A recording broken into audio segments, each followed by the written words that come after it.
మనకు ఆధ్యాత్మికంలో 100, 108, 116 చాలా ప్రసిద్ధమైనవి. మనం పెళ్లిలో కానీ, గుళ్ళో దక్షిణలో కానీ ఇచ్చేటప్పుడు 116 ఇస్తాము. 1000 116, 10,000 116 అలా కలిపి ఇస్తాము. మనకి ఈ సాంప్రదాయం ఎలా వచ్చిందో తెలుసుకుందాం. నిజాం పరిపాలనా ప్రాంతంలో ఒక ప్రత్యేక కరెన్సీ ఉండేది. దాని పేరు హాలీ సిక్కా. 1911లో ఉంది ఈ నాణెం. ఈ నాణానికి ఒకవైపు చార్మినార్ బొమ్మ, మరొక వైపు ఆ నాణెం విలువ ఉంటుంది.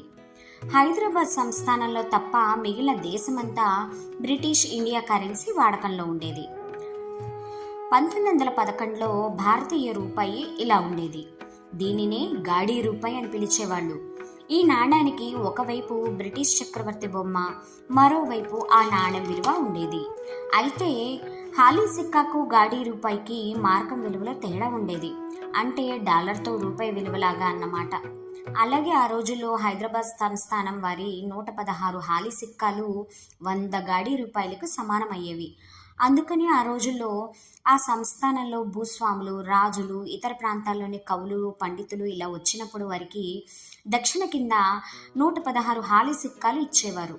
అన్ని చోట్ల పూర్ణ సంఖ్య కింద 100 ఇవ్వడం అలవాటు కాబట్టి ఆ సంస్థానం వారు వేరే ప్రాంతాల వారికి ఇలా మార్కం కింద 116 ఇస్తూ ఉండేవారు.